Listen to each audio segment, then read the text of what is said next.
With your help, we can continue to fight for freedom, reach new audiences, and bring important information to the public free of charge. This is not possible without your generosity. Join our quest for the truth and our freedom and donate today, telling it as it is. This is today's News Talk, The World Today.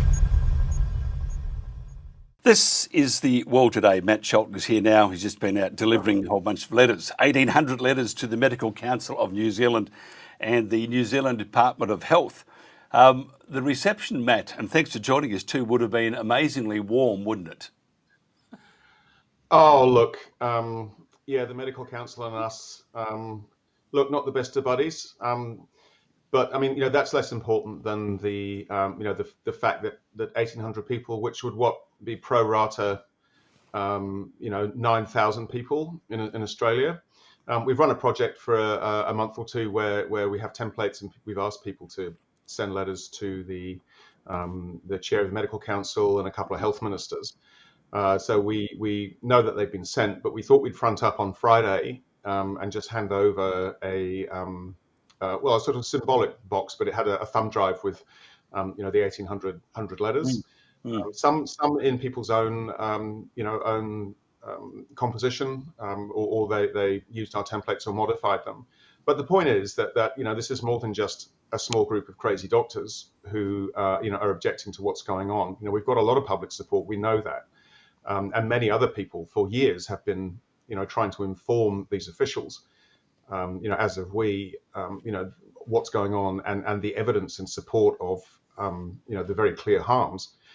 So we thought we'd just front up in person. So we cold called the Ministry of Health and handed it over to a very nice person who promised to put it on the desk of our new Director General of Health, who isn't actually a doctor. It's probably more about the general than the health bit.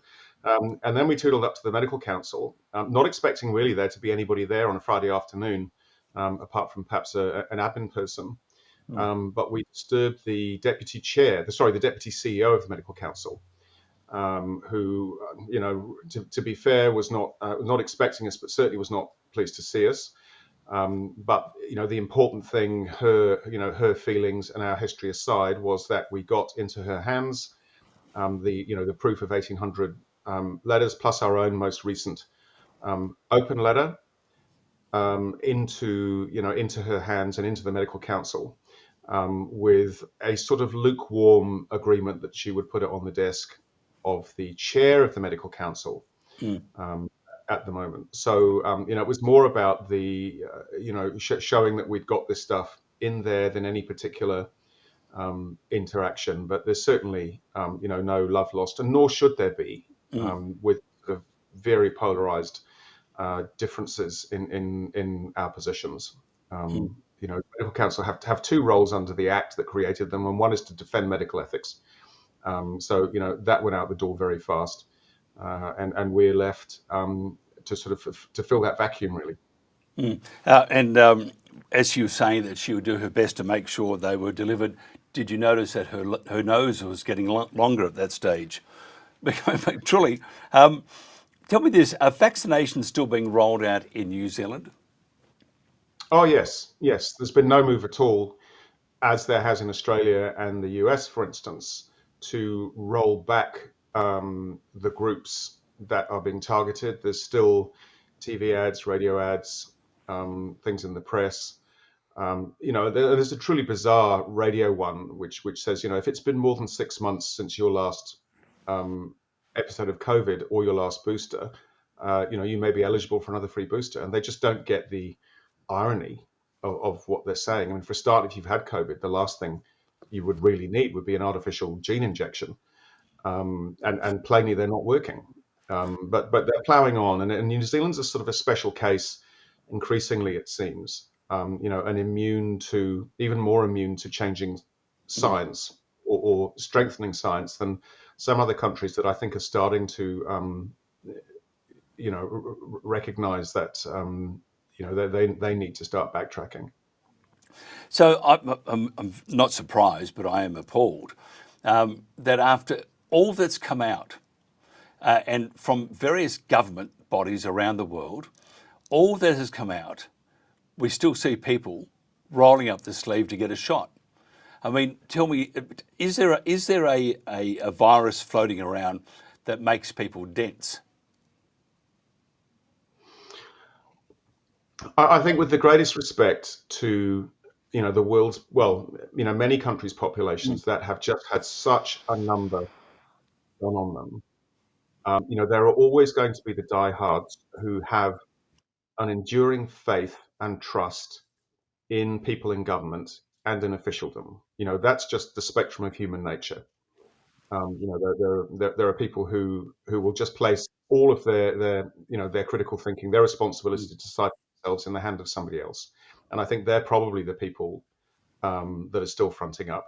There's a larger proportion of people that actually from fairly on are disobeying the government saying you should keep having your boosters, and more people are staying away. But you wouldn't necessarily know they were there because they're not out on the streets demonstrating and protesting the gene tech bill and the impending sort of digital lockdown. But they are being disobedient up to a point. But look, this has clearly been years in the planning and very sophisticated. And we've been up against, almost overwhelming forces acting on some people. And I just feel very sorry for everyone, but them especially. It is very sad, but I'm not apologising for saying that. I think that when I have my family members, they're the same thing, and there's some serious illnesses now. And I won't go into it, but it's you look for a common denominator, and it's not that hard to work out.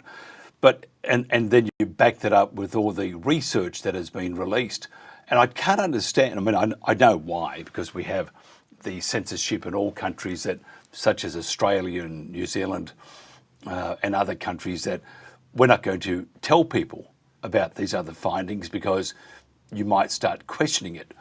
Here's a question for you. Why do governments still persist with this, knowing full well they could very well kill you or maim you? I mean, that's the $64,000 question. And there are certainly some people in these governments that do know exactly that.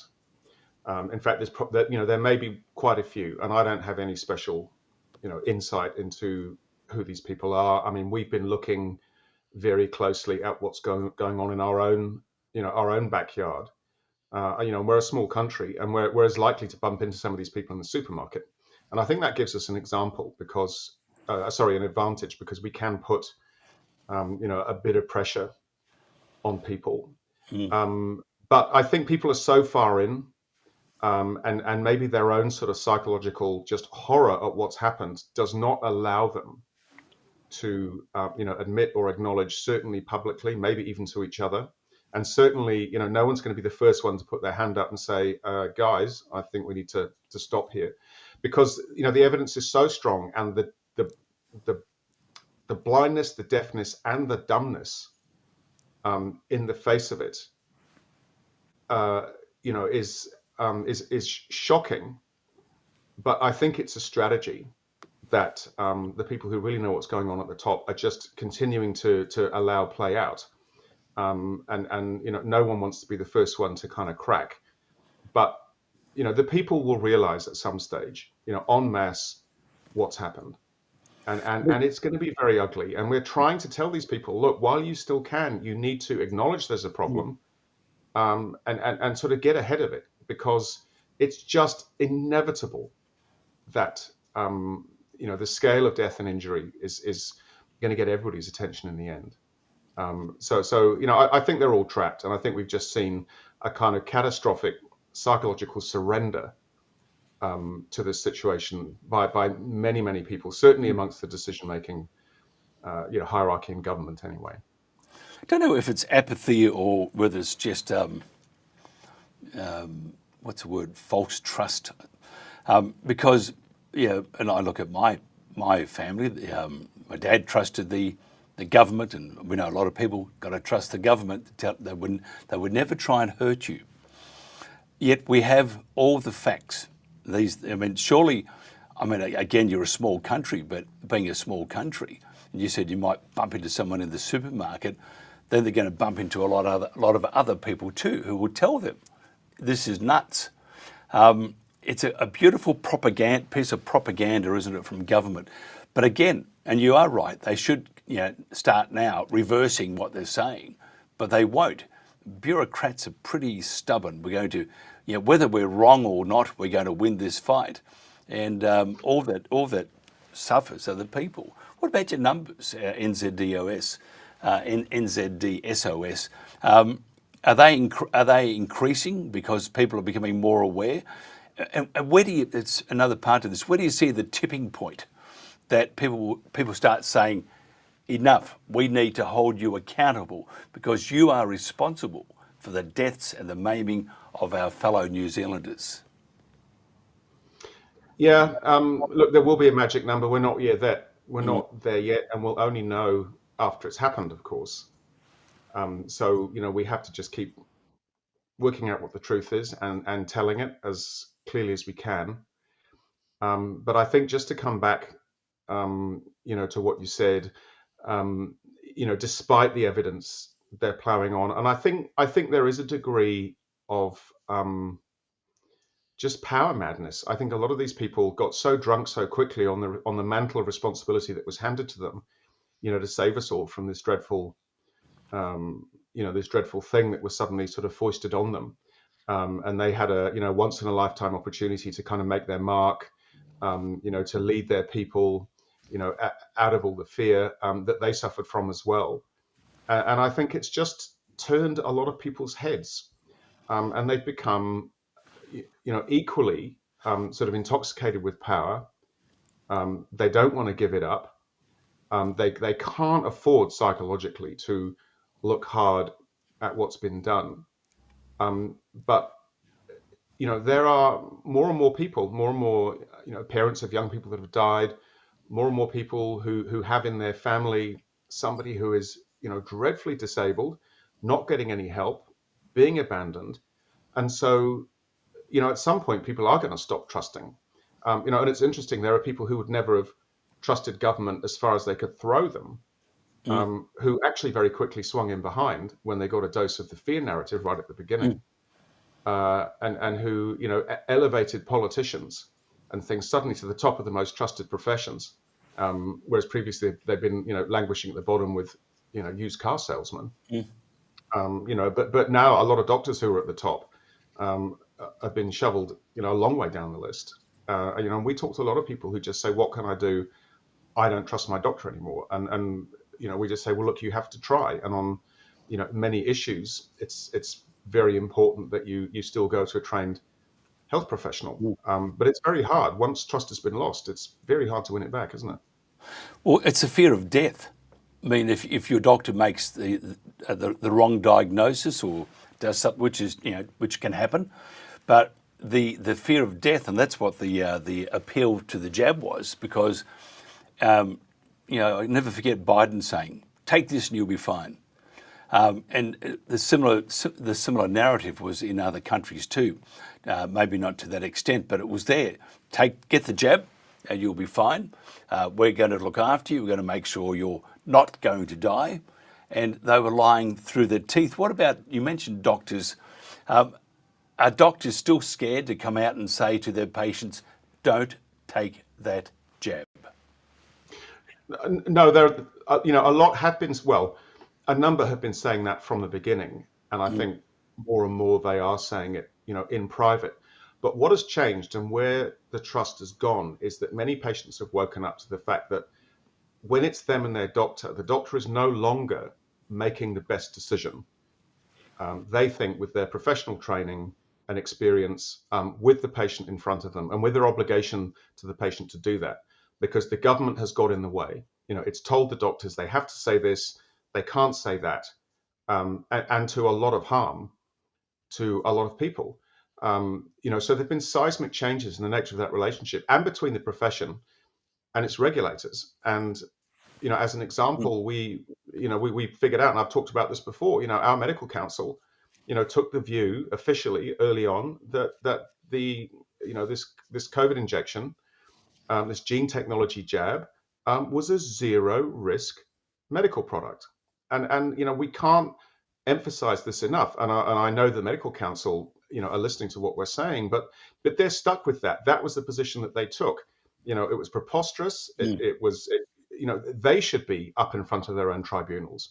Not the likes of us that said at the beginning, hang on, you're witch hunting people who are just standing up for medical ethics. And we've just had a very lovely woman who's a midwife who's just been done by her own midwifery council in the tribunal for making some Facebook posts early on saying, hey, I don't think we should be recommending this to pregnant women. And she's been through the mill, and she's just had her license taken away.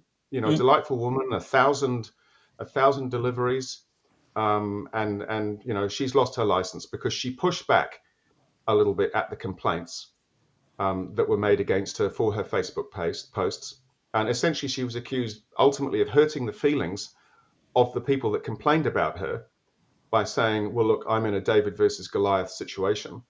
And the really ironic thing is that one of those people who complained about her was a health practitioner who themselves had made really unpleasant Facebook posts about what should be done to the unvaccinated. And the without a hint of an irony, the tribunal ignored that entirely, but did this poor woman essentially for standing up for pregnant women. So if you challenge the narrative, that's a crime. And until somebody stops these people from abusing their power, it'll continue to be this way. They don't need any reason. They don't need any proof of what they say against you. It's just still what they say goes. But it's going to come to a sudden and very ugly end at some point. Oh, that's a deplorable story. What can you say though? She's doing right. She's doing the only thing she can do, and to be penalised by people who are blatantly covering a lie, and that's what they are doing. They've obviously seen the research, but they're not going to alter their stance at all. Can you tell me about Helen Petousis-Harris, please? Sure. Well, I guess she's probably the country's best known vaccinologist. I'd never really heard of them before COVID. But she's been the sort of the public-facing front of the COVID vaccine narrative. She's got a PhD. She's not actually a doctor, and we've gone hard on her from the beginning because she said some truly preposterous things, and she fronted up to give evidence to the Royal Commission of Inquiry a couple of months ago, and but interestingly, not in her capacity as an advisor to government.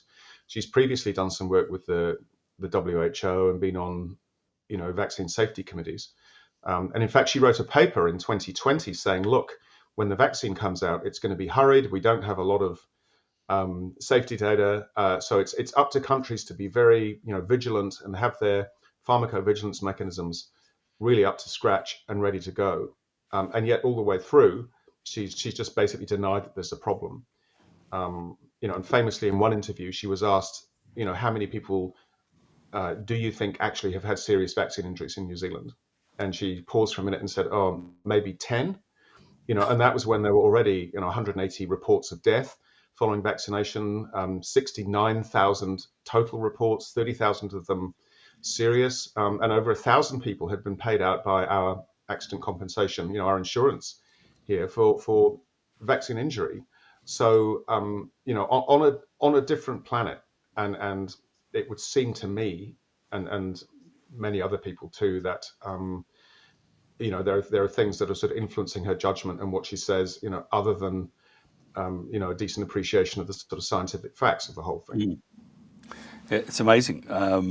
I tell you what, it also is amazing. Just your views quickly on the President flip-floppo. I could see the look on RFK Jr. when he heaped praise on Albert Bourla and Pfizer. Magnificent contribution to the COVID pandemic. What's your views on President Flip-Floppo? Because he's flip-flopping all over the place. He's worse than a factory full of thongs. So what do you think of President Trump and his backflip on? Because he was very angry just recently that he wasn't told the full story about all the dangers of it, and now he's praising Albert and Pfizer. Yeah, well, look, I mean, as a doctor without a practicing certificate and in, danger of being fully deregistered next year, I'm not an expert in politics either. But if there's one thing I suppose I've learned about Donald Trump, and that is to expect the unexpected. He does seem a pretty skillful deal maker, and I don't know, but on the surface it would seem. Um, to fight back your bile, as RFK must have had to do, to be in the same room as the president of Pfizer with everything that he seems to know about the harms of the vaccine and everything he said about vaccination in general, was, I actually felt very sorry for him, but it would seem to be a win for the American drugs bill. Mm. So they're getting savings, but who knows what's gone on behind the scenes, and I think we can only sort of watch and wait, really. But I certainly every day I send, loving prayers and strength to RFK Jr. that he can just, stay afloat and achieve some things. And it seems like he has so far, but it's certainly an amazing theatre to watch, isn't it? Oh, it's just a real shocker. I mean, I think they called 911 because Robert Kennedy hurt his jaw when he hit the ground. It was like, Is that what that noise was? I think Stephen King would have gone, wow, that's the best script I've ever seen in my life. So anyway, President Flip Flopper, my next guest, by the way, is one of the great fans of President Trump. He will stab me if he ever caught up with me for saying that. Just quickly, Matt, if somebody wants to find out more about NZDOS, SOS, and maybe offer support, have a chat, conversation, do their bit, how do they do that? It's very simple. It's just the website. It's that name, NZDSOS, New Zealand Doctor Speaking Out with Science.com. We've got some interesting stuff on there, a few projects we're running, and there are many different ways that people can support us. But I think going ahead, I think everybody needs to find their brave, and I think increasingly they are behind the scenes. The truth will not be sort of buried under the carpet that much longer. I mean, that's for sure. Just the misery and suffering out there is very real. I read in one of the news.com.au. It's a terrible. I was trying to think of an insult for them, but they were saying there is a mass exodus of New Zealanders to Australia. Please stop it. Stop it. Tell them to trust their government and not to flee. Yeah, well, look, if people would stand their ground and fix their own country rather than buggering off somewhere else, I mean, it could be frying pan into the fryer, couldn't it? It is. But I think people should make a stand. We're about to spend $1.38 trillion as a starter on renewables. In doing so, they're bulldozing massive amounts of beautiful vegetation and putting in wildlife dangers and all. It's just terrible. So.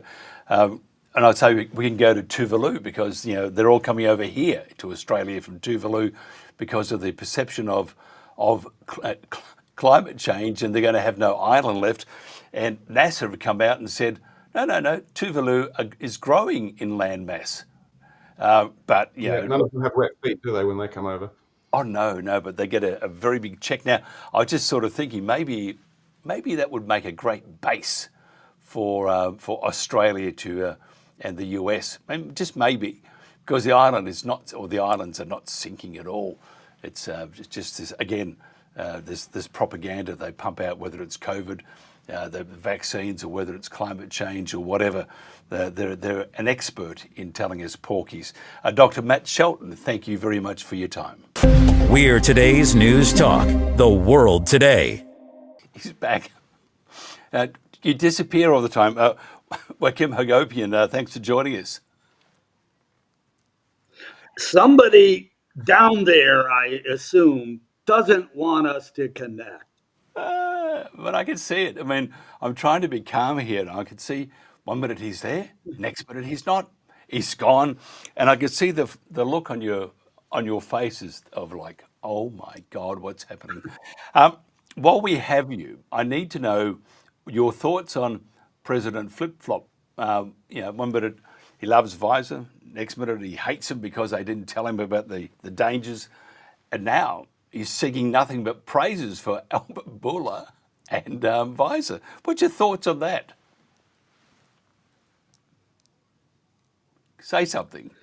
Well, he did warp speed. So I think, the Department of Defense, DARPA, it's all related to kill people. He was in on that. Yeah, they probably kept him ignorant to some extent. But obviously, 2 years in, he's still touting how warp speed saved millions of lives. And by that time, people were suddenly dying all over the place. So this guy's in deep with big pharma. He's in deep with, you know, through basically sexual blackmail and Mm. bribery to the state of Israel. He's in deep with all the technocratic billionaires, they're all headed to basically censor the truth speakers and put us in jail for anti-hate law and anti-Semitism law. He's married to basically the New World Order. So, you know, this guy was a good showman for a while where he talked about, being for the people and all that. Fooled a lot of people. They voted him in mass last November. But no, he's a traitor. He's a traitor. Yep. He's President Flip Flop. I like that one. And that, by the way, I'm going to register that name, President Flip Flop. That's what And he I've is. just been told, by the way, on the chat, I was talking about thongs in a factory, and they said in the UK it means different things. What I should have said was flip flops, not underwear. So I apologise. Although after a few drinks, that does sound appealing. Let me tell you. Let's talk about Charlie Kirk's death. The latest developments of significance. Well, first of all circumstantial evidence leads to Israel. They are the kingpins on the planet for assassination. Decapitation strikes taking out leaders, both political leaders, military leaders, scientific leaders.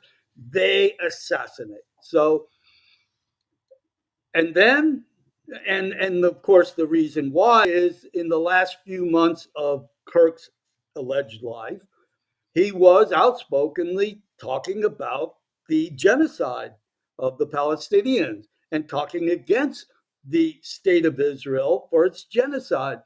And obviously, you don't bite the hand that feeds you, especially if your donors that feed you are Zionist Jews in charge of Israel. So, yeah, they took him out. That's my belief. Trump went along with it. Uh, there's some, and I'm on the fence with this. I put out before that it could have been totally fake, where the man still might be alive or he could be dead. There Mm. was no blood on there transferring his body into that SUV to drive off to an alleged hospital, which we aren't sure happened. Uh, there was no blood. And anybody that gets an aorta gunshot wound to the neck there'd be blood all over the place. There was no blood on the hands of the carriers of his body. It just doesn't stack up. Um, and then, my last article was on uh, his wife, Erica. Erica comes from a family of deep staters. One was working for Homeland Security and the Department of Defense, and the other one was working for Raytheon, which is a big military industrial contractor in Arizona. And he, the father of Erica, started the Raytheon Israel division of that big industrial power plant of weapons. So, to me, it was like some kind of sweetheart deal marriage. There's no marriage certificate. There's no legal birth certificates of their two children. It's all secret and covert. And so, yeah, she's not going to say one word against Israel because that's the plan all along now. And one more little added piece.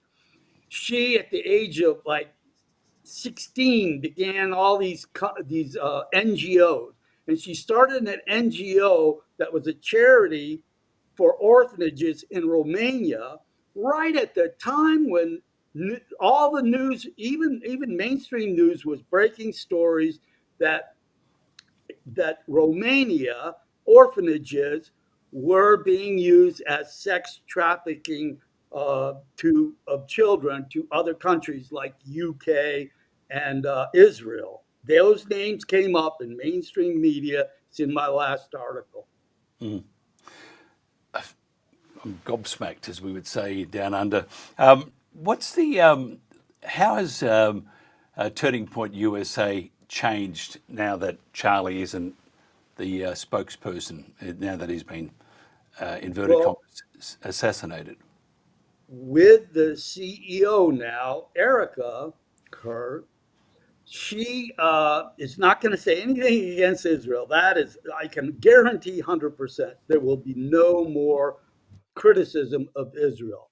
Uh, and what's really clear is that there are officials within Turning Point USA and his security detail that were there that day doing hand signals and all the rest.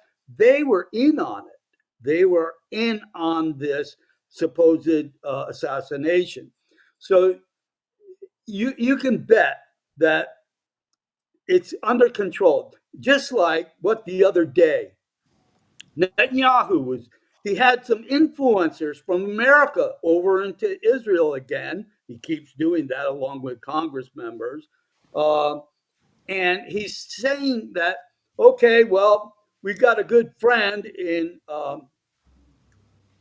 the TikTok owner to be, Larry Ellison, Oracle founder. Mm. And another good friend of ours is Elon Musk, and we're going to be talking to him too. So, in other words, they already control mainstream media, but now because the younger generations get their news off of social media, they're taking all these steps to controlling social media now as well. And censorship galore, outfits like you and me, we may not even be around because the censorship is going on steroids now to make sure the truth doesn't get out there. And every totalitarian regime that's ever in history tries to censor the outflow of truth and information to the masses. And that's what we're now up against. Well, we can vouch for that with TNT. It was a very large organisation, but man, oh man, the vacuum cleaner within, or the whirlpool was it was a wild, wild ride. So if they want to get you, they're going to get you eventually. Tell me this: the spy planes that has been revealed by John Cullen and Jason Goodman, and he's got compelling evidence. Why isn't mainstream media, and I know the answer to this, but I want you to answer it so that we're sharing a show together.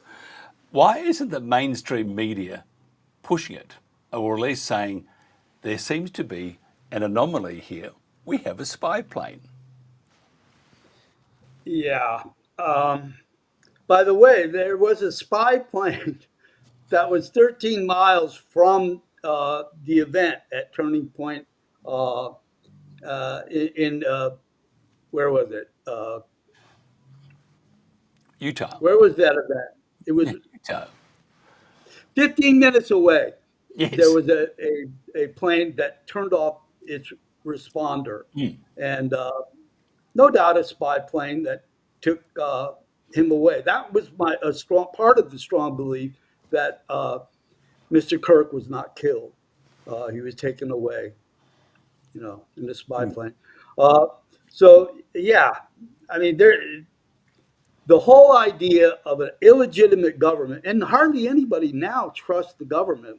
This is one good thing that the people are waking up finally to the fact that the government is not our friend. It's a fascist government that's married, and as I pointed out earlier, to big pharma and to the big media giants. So yeah, we it's up to us little people to mobilize and resist. That's what we must do if we're to survive. Yeah, but you can hide in the jungle. So, you got a giveaway there with your pet water buffalo, but we can't. So where's Joachim? He's hiding. And look at the shirt you're wearing. I mean, you jungle greens already. I mean, you're it. Tell me this. I'm ready. I'm ready to head up into the hills here. Keep the TP for me too, please, and the wife. Don't forget Jen and the 6 cats. And your water buffalo and your family. The Tyler Robinson. Okay, assuming here's something. Okay, the consensus is he didn't shoot Charlie Kirk. You're saying he wasn't shot, but regardless, either side, he didn't do it. Right. If there was, and you're saying it's an illusion because he wasn't shot. People are saying he was the shooter. So if it wasn't Tyler Robinson, who would it have been? Well, they've uncovered in all the videos. I mean, everybody that attends those events has their camera, and there's many different cameras from different angles. And there's a guy in a brown shirt on the side, and he's got a little handheld device, and he sets that off, and so it's believed that that might have been the actual trigger for the squibs to go off, because initially with the CGI videos are showing a spurt of blood coming out and then no more blood from that moment on. So there's a lot to be untangled here, because obviously with all the hand signals, there's about 4 or 5 guys that are doing all these hand signals leading up to the actual quote shooting. And even even Charlie, he actually touches his mouth like that right as they're doing all the hand signals, which might have been also part of the hand signal. So there's so much to unravel and unscramble here. But what we do know is Tyler Robinson, it was physically impossible for him to do it, because they're saying that he had his gun up there on the roof that he used, disassembled it, somehow jumped down this 14-foot, building rooftop, and landed on his feet, and with the gun supposedly, but disassembled, then ran to the woods, wrapped it up in it. Oh yeah, he had to assemble it in the woods, and all of this takes minutes. And he had to use a screwdriver, which he left on the roof. Now, how could he reassemble it in the woods if he left the screwdriver on the roof? There's so many anomalies that just don't add up. And everybody, like I would venture to say, 90% of the people out there that are paying any attention whatsoever to this whole affair has realized the government version is full of lies. Just like JFK, just like 911, just like the pan scamdemic.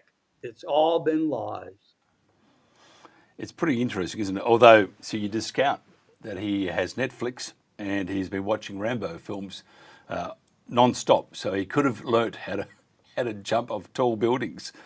I mean, and it was amazing. He should have broken his ankle, but no, he just got up and he was very, very good.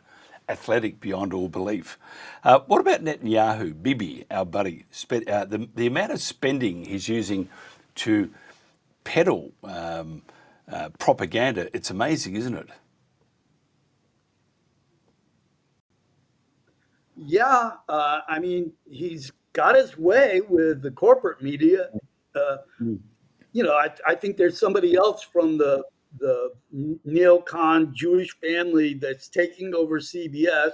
Not that CBS told the truth even prior, but there's a CBS takeover. There's a takeover of the X. There's a takeover of TikTok. I mean, yeah, and Netanyahu with the money, they always have the money. With the money, they are silencing all the media. So yeah, it's going to be a challenge for people like us to keep trying to tell the truth. Or you just plough the field. Isn't that what you do there?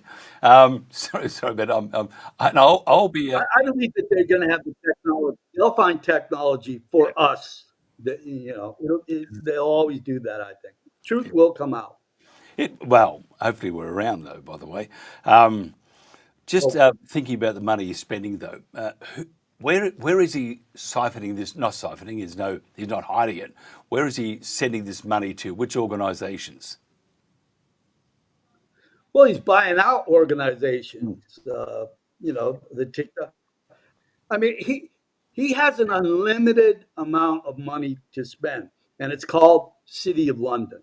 Okay, the Rothschilds, one of the richest, infamous families of the world, which is the kingpins of the central banking system, and through them they funnel all kinds of money. And of course, there's many Jewish donors that are billionaires that are doing this. So they got lots of money to spend to seal off and silence the truth from being out there.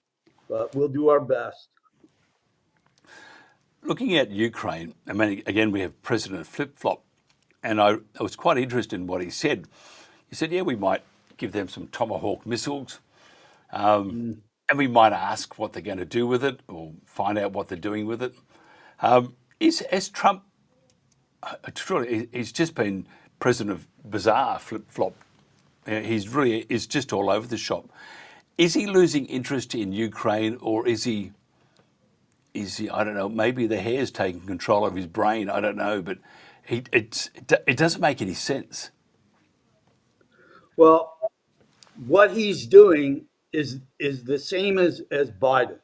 Mm, In that, in that Ukraine is going to get weapons from the United States, mm, just like it got from Biden. So the only difference that he specifies, Trump specifies, is that the EU and NATO are paying for the American weapons. That's the difference. So the US government gets paid for it, or the military industrial complex gets paid for it.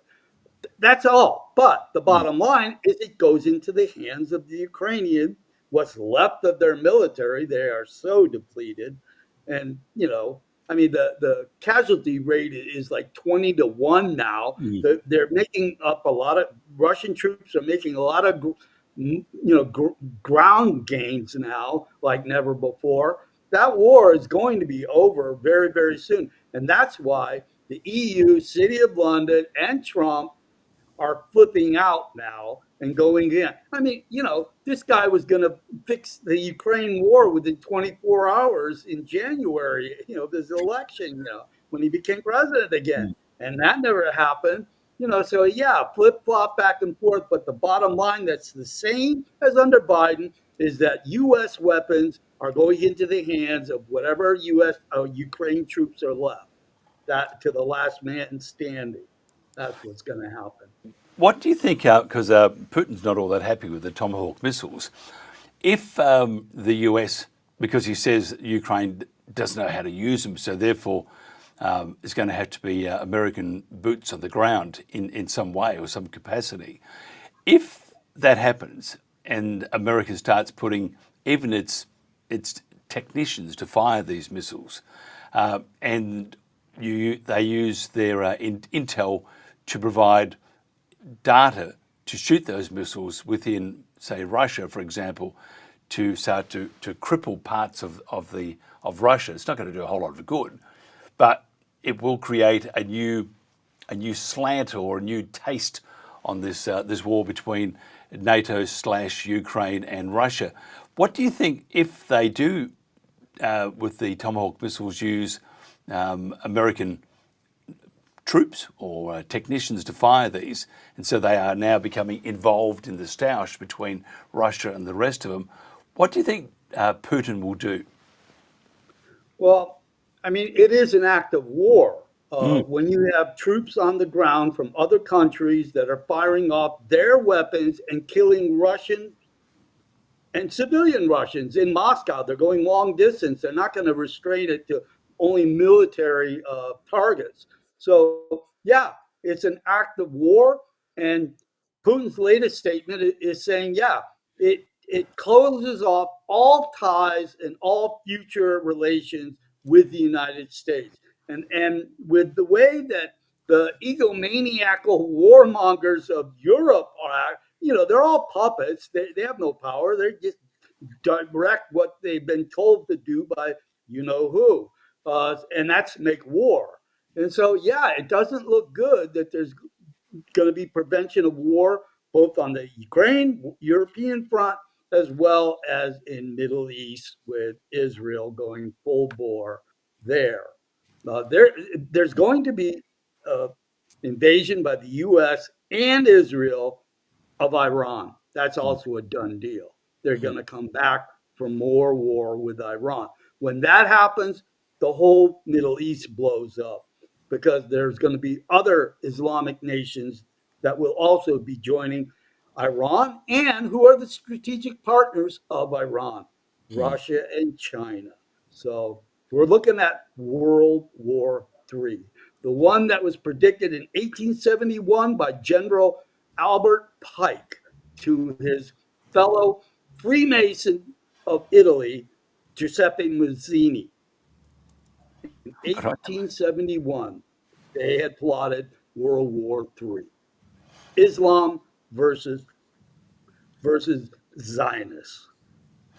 It'll be interesting because they've also found an enormous amount of gas, more from what they have in Iran, which it's all about energy. And if you look at Venezuela, it's all about the oil. So we have greedy little presidents. It doesn't matter whether you're Democrat or Republican.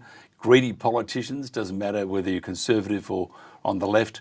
They're all the same. I mean, lovely to have some, and there are a few good ones out there too, but you really can't hear them because the mainstream media and a lot of the alt media doesn't want to give them air to breathe.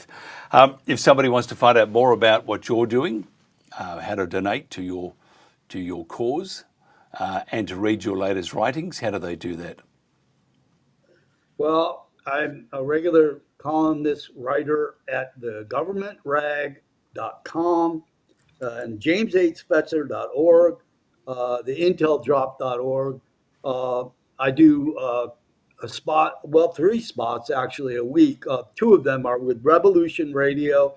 I work as a commentator analyst with Jim Fetzer on a couple of his weekly programs, The Raw Deal. And anyway, yeah, I have fun trying to expose all the evil in the world and hopes that the good people of this earth can unite and oppose and win. Appreciate it very much, and thank you for popping down to your local Macy's store in Bali. It's a lovely shirt. All right, Mike. Joachim Hagopian, thank you so much. So this is The World Today.